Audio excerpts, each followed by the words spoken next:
avoir de l'argent, pour je ne sais pas moi, quand chacun a son objectif, mais c'est qu'un vrai fils de Dieu voudra faire pour le peuple de Dieu, c'est d'abord de salir de l'âme. Amen. On dit que les prédicateurs seront jugés double, même au centre. De chaque prédication qu'ils portent, qu'ils les apportent. Nous devons apporter les prédications et vivre la même prédication. Sinon, la vie ne sera pas transmise. Et les gens se préoccupent comme ça, comme Saoul.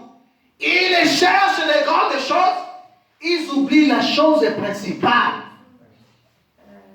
Saoul n'avait pas regardé à l'écriture, à la Bible, que l'arche de Dieu donnait la victoire.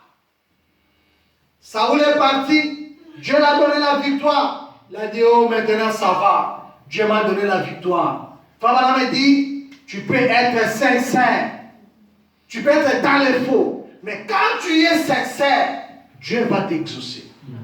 Cela ne signifie pas que tu as Dieu. Cela ne signifie pas que tu as Dieu. Parce que quand Dieu vient, vous allez voir la différence. Bougez un peu les frères, je crois qu'il est fatigué. Et quand David est venu dans son règne, la première chose que David a pensé, c'était d'aller chercher l'arche de l'Éternel. On voulait construire une maison pour David. David a dit, oh, pourquoi vous allez me construire tout ça? Où se trouve l'arche de l'Éternel? David s'est soucié des choses de Dieu. C'est pour cela que Dieu appela David l'homme selon son cœur.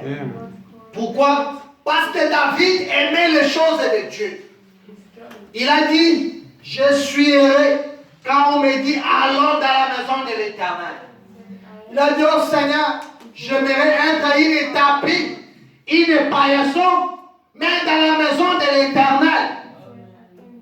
Même si je suis celui qui balaye l'église, même si je suis celui qui est sûr, mais que je fasse quelque chose pour toi.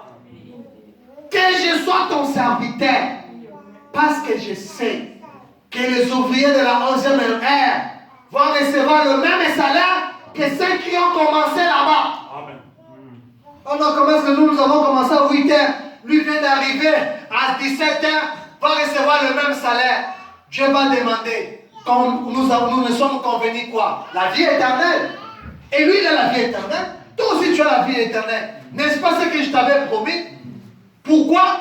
Parce que David s'est préoccupé des choses de Dieu.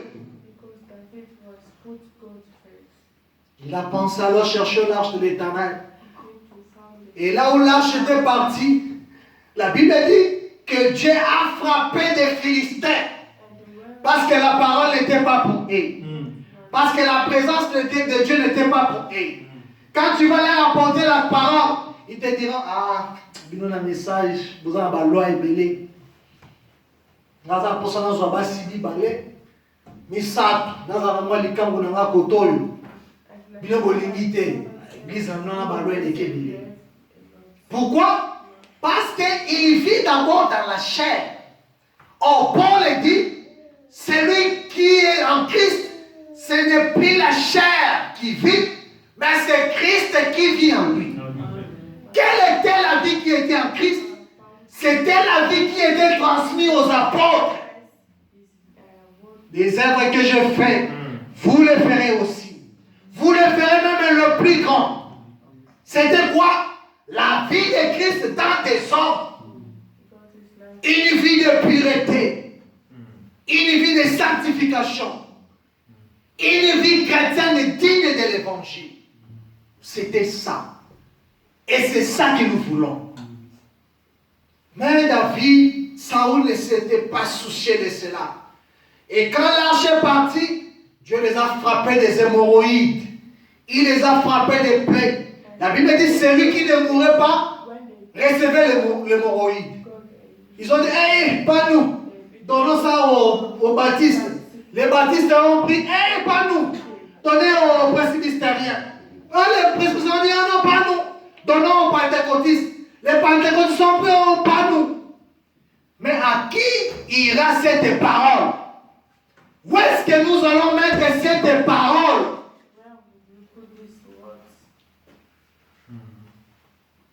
C'était ça les problèmes. Et David a dit, nous ne pouvons pas rester comme ça, sans la présence de Dieu.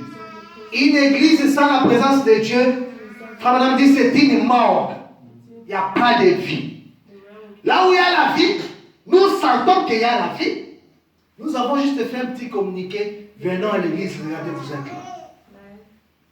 Sachant qu'il y a des contrôles par-ci, par-là. Mais vous êtes venus. Pourquoi vous êtes venus? Parce qu'il y a quelque chose. Frère madame me dit, c'est la profondeur qui appelle la profondeur. Vous avez une profondeur à l'intérieur, une soif à l'intérieur qui veut être attaché quelque part.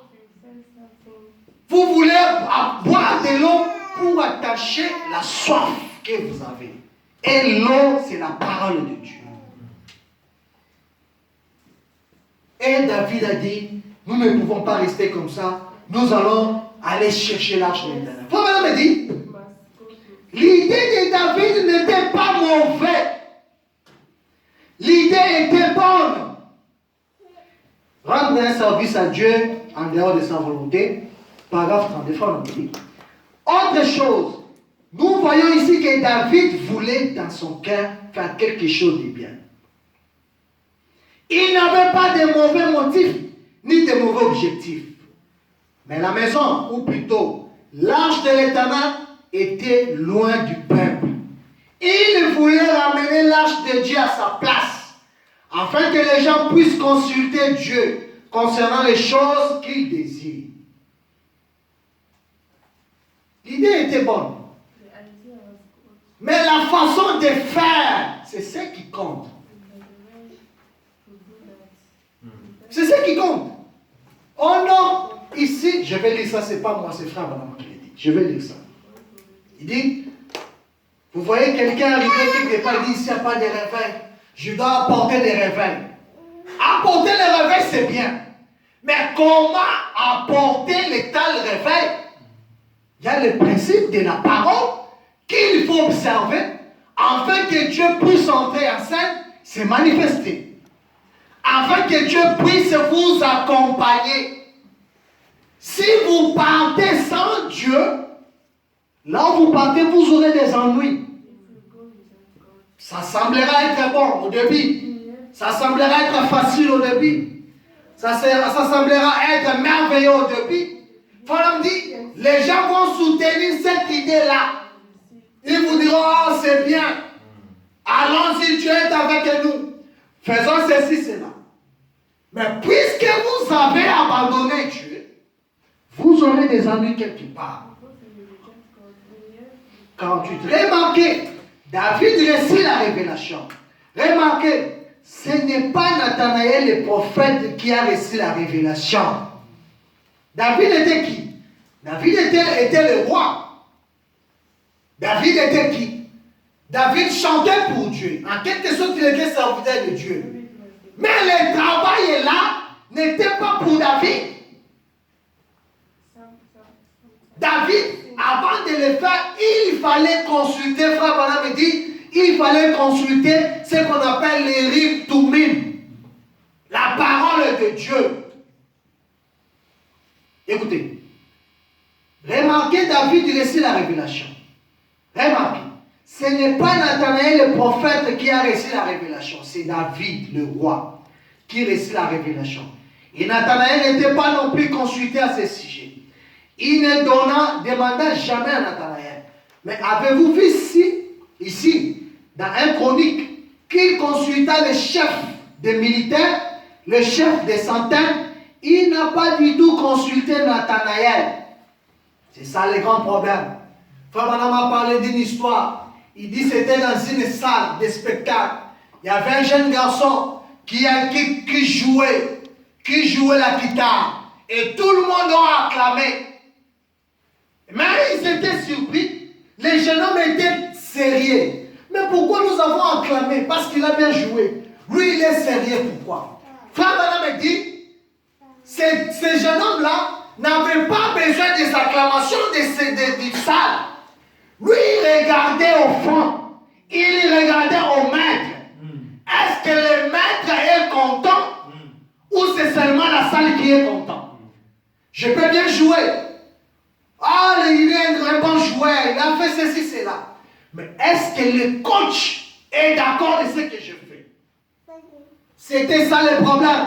Ces jeunes hommes regardaient. Si le maître s'est levé et qu'il tapait aussi les mains, ces jeunes hommes allaient être contents. Parce que son objectif, c'était de satisfaire le cœur du maître. Nous aussi, les chrétiens, les enfants de Dieu, quand nous faisons quelque chose, tenez compte de Dieu. Est-ce que ce que je fais, c'est la volonté de Dieu? Est-ce que ce que je fais va jouir à la gloire de Dieu? Va jouir le cœur de mon roi? Est-ce que ce que je fais, est-ce que c'est seulement pour plaire au frère Guillermo ou à mon épouse, ou je veux plaire à quelqu'un? Est-ce que c'est la volonté de Dieu ou ce n'est pas la volonté de Dieu? L'idée peut être bonne, mais la façon de faire, quand elle va à l'encontre de la parole de Dieu, mettez de côté. Amen. Nous allons avancer tout doucement. Les 12h27, on va terminer d'ici peu.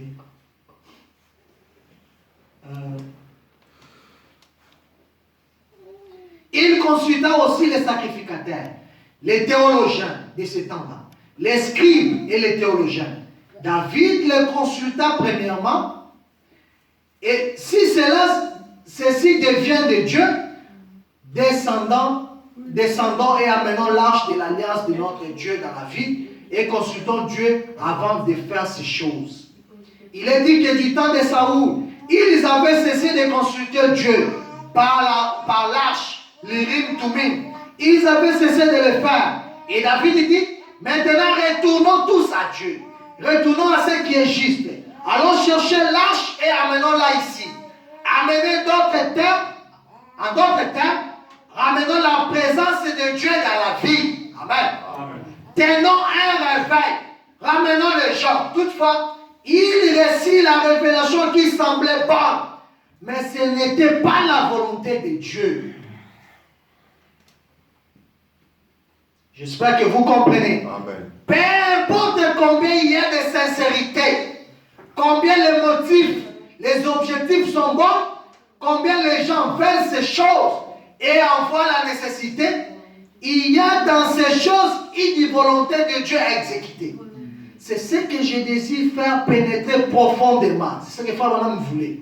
En effet, je vais apporter ceci de telle façon que vous devez le voir. Si l'Esprit de Dieu habite en vous, c'est la raison pour laquelle je m'attarde autant ici. Ce n'est pas pour prendre de votre temps. Vous êtes reliés par le téléphone. Je désire que vous compreniez cela. Si votre temps est écoulé, Fernand dit, c'est celui qui n'a plus de temps, alors commandez la bande. Vous pouvez partir, mais recommandez la bande pour écouter.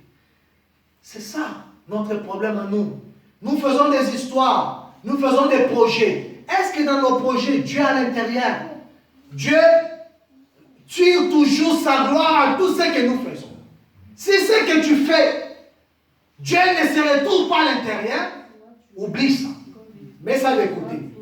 Même pour voyager, même pour t'installer quelque part, même pour faire n'importe quoi. Si Dieu n'est pas à l'intérieur, tu sais que là où je pars, il n'y a pas une église, il n'y a pas de frères, il n'y a pas de ceci, cela. Frère, tu deviendras faible. Puisque si le corps ne mange pas, le corps devient faible. Et quand l'esprit aussi ne mange pas, l'esprit aussi devient faible. Tu peux tomber malade n'importe quand. Tu peux tomber avec n'importe quelle fille. Comme un pasteur en Angola disait, ceux qui frères ailleurs, oh, na quoi qui, c'est la seule chose nous sert à moi. La seule chose à moi c'est à moi. Son moi c'est moi qui te retrouve. Ah, frère, il a raison. Moi je suis.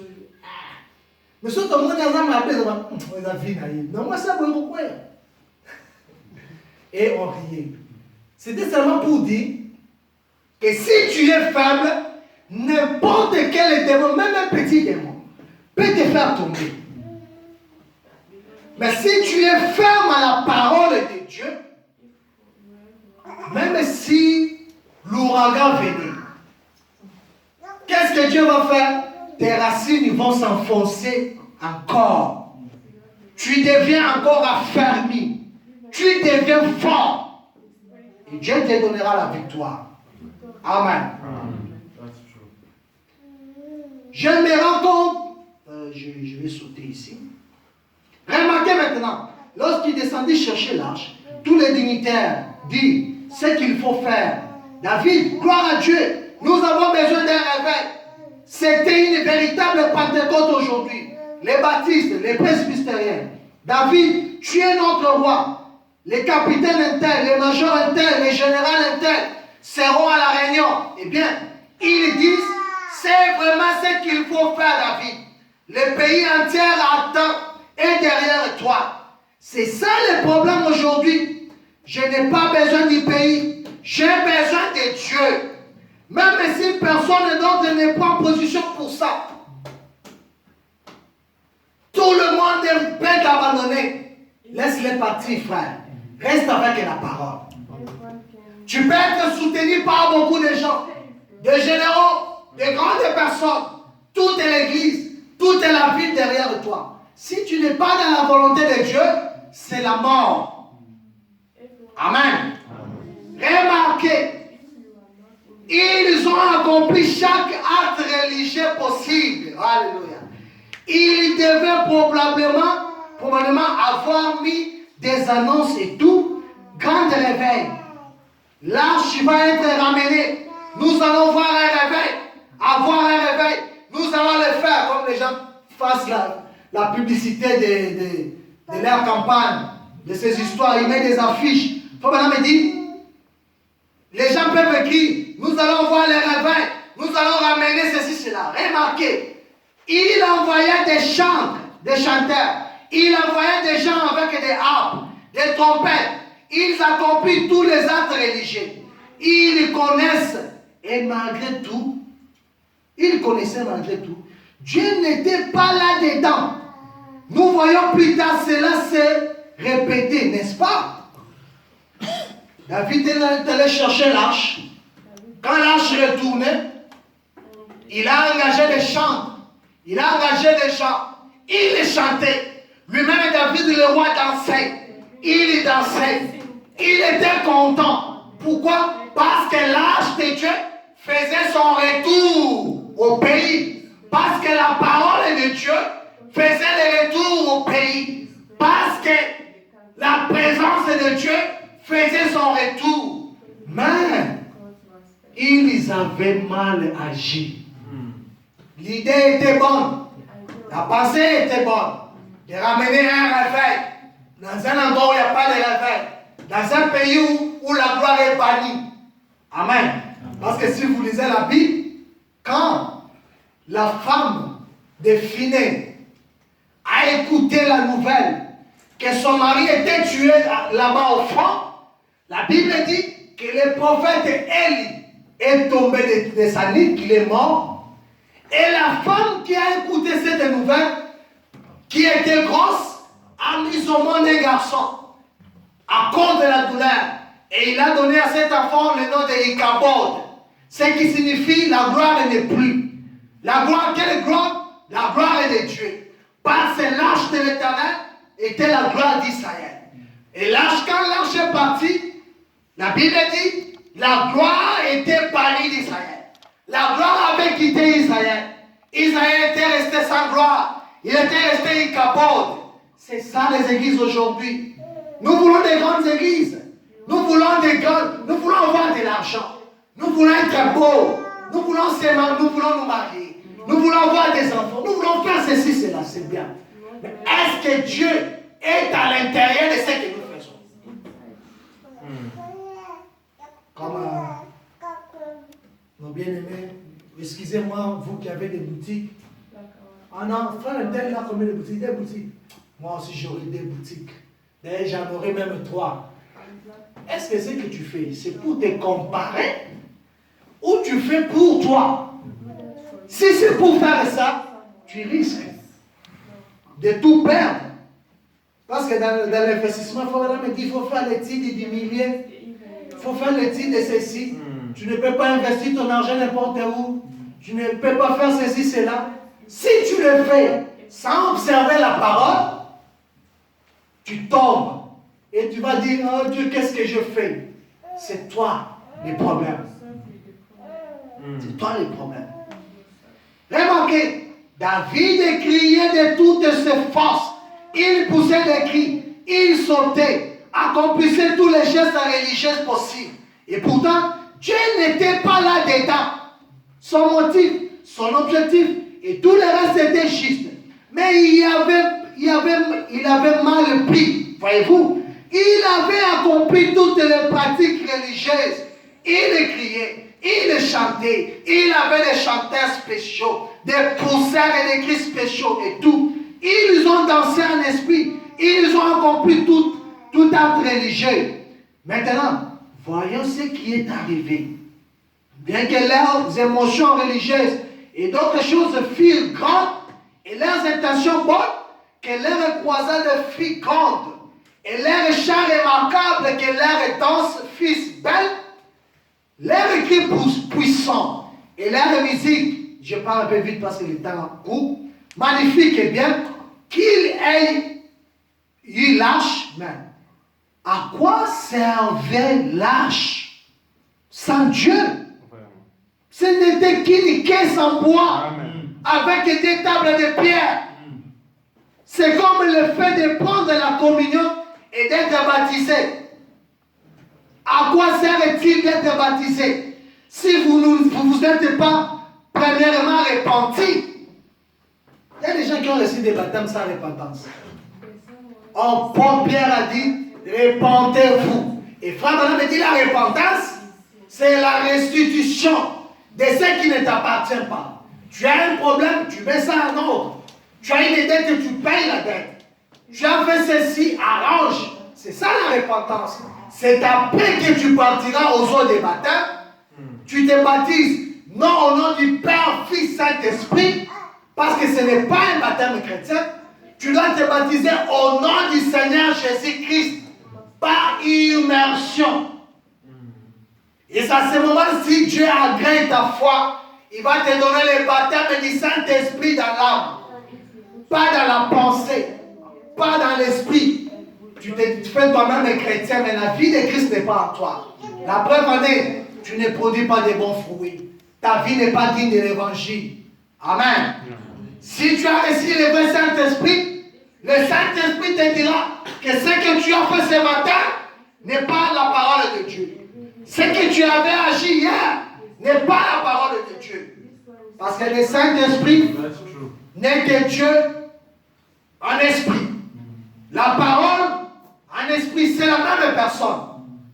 Jéhovah qui s'est incarné, qui s'est fait chair en Jésus. Frère Branham appelle ça le Dieu amorphe, le Dieu qui a changé les masques. Amen. N'est que la même personne. À quoi ça nous sert? Ce n'était qu'une caisse en bois avec des tables de pierre. C'est comme le fait de prendre la communion et d'être baptisé. À quoi sert-elle d'être baptisé si vous n'êtes pas premièrement repenti? Quel bien cela fait de prendre la communion pour devenir ensuite hypocrite parce que vous ne menez pas la vie correcte et ne croyez pas le reste de la parole de Dieu? Si vous en prenez une partie et pas le reste, cela montre que quelque chose ne va pas. Vous devez croire la parole tout entière. De Genèse à l'Apocalypse. La Bible dit ne retranchez rien, n'ajoutez rien. Vivre cela tel que c'est écrit. C'est ça la condition. Remarquez, l'arche était la parole. Nous savons que c'est vrai. Parce que l'arche est Christ. Et Christ est la parole. Voyez-vous, l'arche ou la parole n'était pas placé dans sa première position ordonnée. Originale et ordonnée. Oh, Église, ne manquez pas de saisir ceci. Tout était parfait et tout paraissait bien. Comme si un grand réveil arrivait. Mais pour avoir omis de consulter la personne compétente à ce sujet, il consultait les sacrificateurs, il consultait les dignitaires, il consultait les théologiens, il consultait les chanteurs, et tout mis ensemble d'un commun accord, ils avaient des grandes organisations militaires. Donc David a consulté tout le monde, sauf Dieu.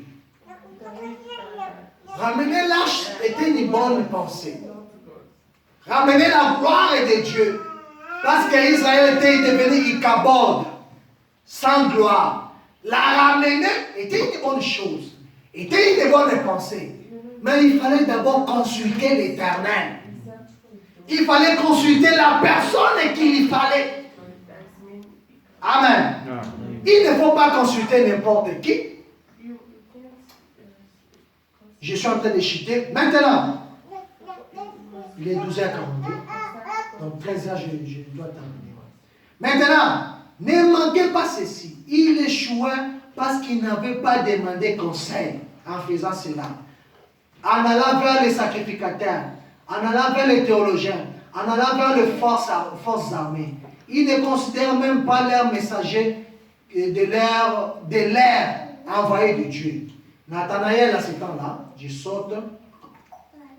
1 Chronique 15, 1 à 4, la Bible dit que quand David a compris, parce que quand l'arche est retournée, Uza, un homme sincère, il a voulu aider Dieu. Il a dit, l'arche a penché, je vais toucher l'arche de l'Éternel pour que ça ne tombe pas. Frère Madame dit, on n'aide pas Dieu. Zambé basungakayete. Tu ne peux pas aider Dieu. Dieu sait ce qu'il fait à son temps et à la personne qu'il fait. Si tu forces les choses, tu vas rencontrer Dieu dans ton chemin. Uza avait une bonne pensée. Il a touché, il est mort. Femme me dit, quand vous avancez d'erreur, vous allez commettre encore une autre erreur. Vous allez avancer d'erreur en erreur. C'est ce que David avait fait. David a commis l'erreur et cette erreur a coûté la vie à Uza. David était sincère sans consulter Dieu. Uza était sincère sans pour autant connaître que n'importe qui ne peut pas toucher l'arche.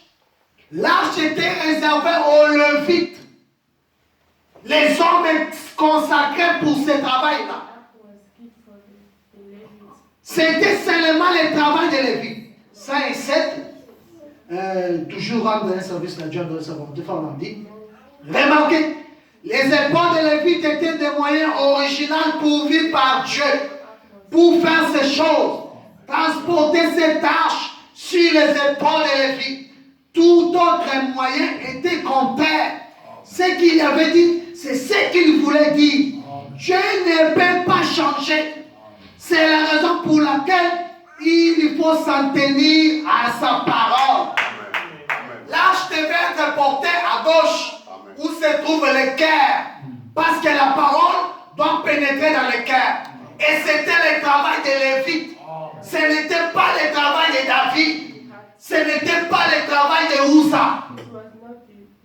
Oh non, là c'était à l'ancien temps. Nous allons faire un char neuf. Nous allons mettre nos pensées.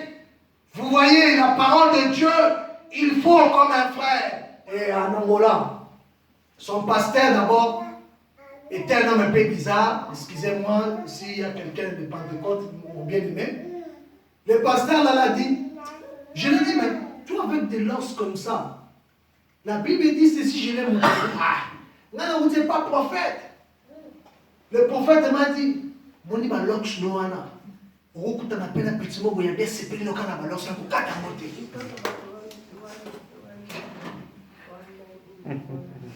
Ma petit wa kinga ba chinois na ba lox noa o sepela na yo. Au Katamoté. Donc, un aveugle qui conduit un autre aveugle dans un trou. Les serviteurs de Dieu vont répondre à ce qu'ils font. Parce que si vous amenez votre âme n'importe où, cette personne va vous amener en enfer.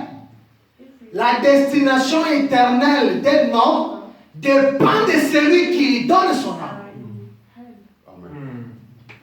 Vous donnez votre âme à n'importe qui, où est-ce qu'il va vous amener? Il va vous amener à l'enfer. Oh non, notre église, c'est l'église des familles. Toute est l'église de Bakongo, toute est l'église de Balouba, toute est l'église, excusez-moi, je parle un peu des choses qui sont réelles. J'ai vu ça en Angola. Un pasteur quittait une église et il est allé commencer une autre église chez lui. Et il y a une dame qui a dit ça en Chiluba, ça c'est notre église à nous. Les Bakongola restent là-bas. Donc, il y a des églises pour les Bakongo, il y a des églises pour les Luba. Or, en Christ, il n'y a pas les Boulouba, il n'y a pas les Bakongo, il n'y a pas les Angolais, il n'y a pas des Congolais. Tous nous sommes des chrétiens. Pourquoi? Parce que les pasteurs veulent amener les gens derrière eux, au lieu d'amener les gens dans la parole de Dieu. L'homme va vous apporter la mort, mais la parole va vous transmettre la vie et la vie éternelle. Oh non, l'idée est bonne, David. Allons, commençons, faisons ceci. D'ailleurs, je vais te soutenir, prends mon argent. Faisons ceci, cela. L'idée était bonne, mais oh, Dieu n'était pas là. Oh, David était en train de rendre un service à Dieu. Il faisait tout ce qu'il savait faire, sauf qu'il oubliait Dieu. Voyez-vous, il faisait quelque chose qui était juste. Quelque chose qui était bon pour les gens. Quelque chose qui était bon pour l'église. Mais il y a 5 conditions obligatoires à remplir. Je veux que vous vous souveniez de ça. Peu importe à quel point un homme peut être sincère dans ce qu'il fait, en rendre un service à Dieu, ces 5 conditions doivent être remplies. Premièrement, cela doit être le temps de Dieu pour faire la chose. Même pour le ministère, il y a 3 étapes. Tu peux avoir le ministère, l'appel, mais si le temps n'est pas là, ne fais rien. C'est ce que dit Frère Branham. Voilà les 5 conditions qu'il vous faut remplir obligatoirement. Il faut qu'il soit ainsi. Son temps, sa saison. Quand il a dit que cela serait, l'homme qu'il a choisi, et cela doit venir au